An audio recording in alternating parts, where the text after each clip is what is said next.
What's up, guys? We are back once again, and we're going to be doing another review for series review. Which, again, I know I kind of gave my final thoughts on this, and you guys should already know this.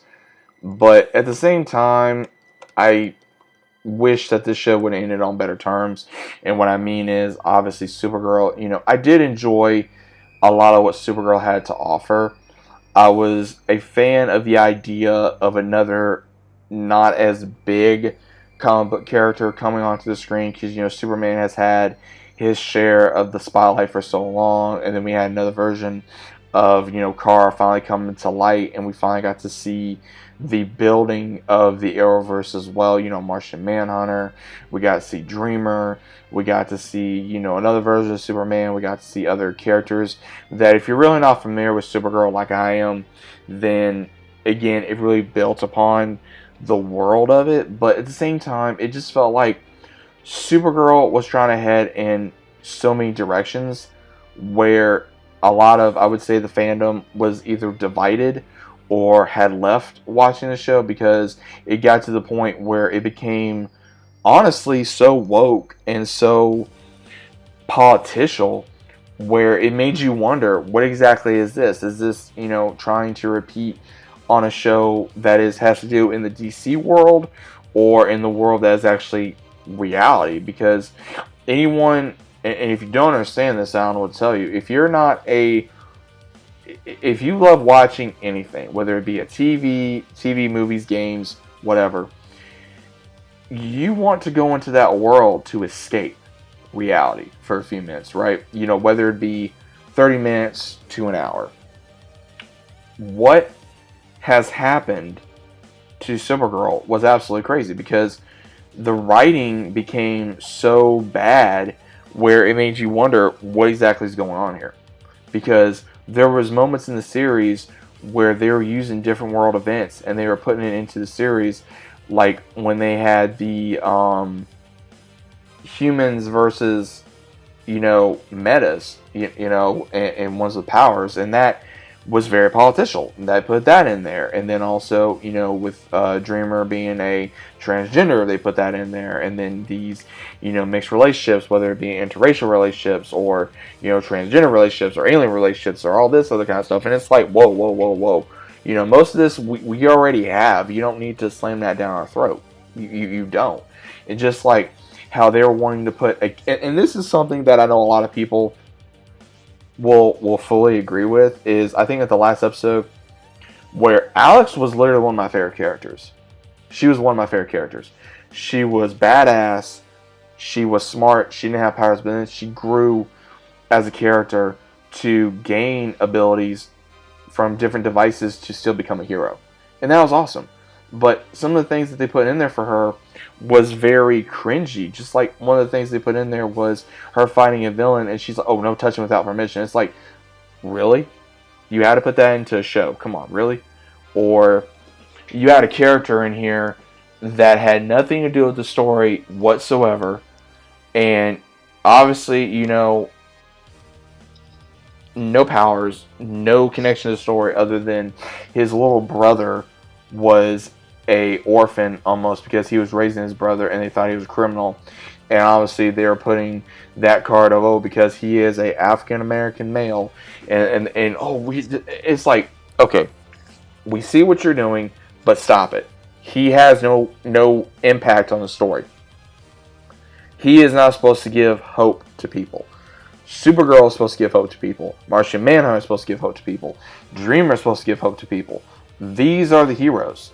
Again, you could have made a minor, like, hey, guys, Supergirl's doing this. We could do this too. Come on, we're not done fighting. We're not going to give up because she won't give up. Something like that. A minor little speech, not something so big where you're taking the spotlight off of someone off the main show and pretty much going, oh, hey, here you go. Here's my show. It's just, I felt like that Supergirl kind of just made a joke out of itself. It really, it made it so cringe most of the time where you did not want to watch it. Because, like Brainy, for example, I didn't enjoy his character. I did not enjoy his character at all. I think, Brainy was very annoying, and then he started to grow on me as a character, but I didn't really care about him. Same thing with I would say Dreamer. I didn't mind Dreamer at first, and then Dreamer kind of slowly went back and forth to where I don't know if I like her, I don't know if I don't. And then same thing with Miss Martian or Martian Manhunter. Great characters, but you didn't show a lot of it. You didn't show a lot of it, and that hurt the show as well. And then bringing in Superman, finally Tyler Hoechlin to become Superman, he got a lot of crap because he wasn't big enough to be Superman, or he wasn't this to be Superman. And then, he was taking the spotlight off of Kara. And then how Kara went up against villains that were supposedly stronger than her, but yet, in a way, Kara is stronger than Superman. She's a lot stronger than other of these characters that they face, but they don't influence that. They don't put that into the show of, hey, Kara is extremely strong. She's a badass. She's this, she's that. It's just, it makes Kara very bad. I mean, because at first she didn't like humanity in the comics, and then now in this one, she loves it. They changed a lot of it to fit the narrative of the story. And then same thing with Lena's powers. I loved Lena. I loved her. She was a great character. She had a lot of ups and downs, and then they brought in Lex Luthor. Again, I'm sorry, I like John Cryer, don't get me wrong, but that man, again, he cannot be Lex Luthor, man. I'm sorry, he can't.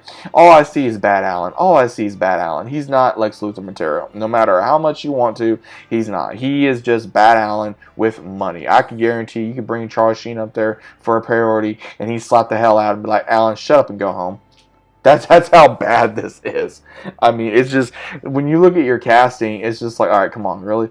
Because there's certain actors, no matter how hard they try to get away from a role, that role is going to follow them for the rest of their life, whether it be good or bad. It just always depends. But I'm not saying I fully hate Supergirl. I'm just saying I don't always agree with Supergirl because it doesn't make sense on some of what they were doing. Because you weren't sure on some ways if... Because it almost seemed like at the another angle that Kara, you didn't know if Kara was actually, this or that. And when I say, you could see like, okay, is she actually bi? Is she straight? Is she this? Is she that? You didn't know because they were putting the character in so many lights where you couldn't figure it out. And the same thing they were doing with other characters. They were wanting to focus more on race and sexuality in a show rather than the show itself. And that's what hurt it. And that's what I think that really bombed the show. They put so much political nonsense into the show where it became so cringe where no one wanted to watch it. And that's what I think that definitely killed the show. But again, would I go back and watch it? To a degree, yes. I would go back and watch certain episodes or certain moments or up to a certain season. I can't remember all the seasons that I did not enjoy or seasons that I did enjoy. But I felt like that, they were trying to put, woman power this and woman power that, but yet you made a joke out of it. So how can you really take a female seriously or a female character seriously if you're making a joke out of her all the time? So that's just me. But overall, guys, what do you think about Supergirl? Honestly, again, it's not that bad of a show, but at times it can be. But give it a shot if you want to continue trying and watch it. But either way, let me know your thoughts are about it down in the comments. And as always, I'll see you on the next one.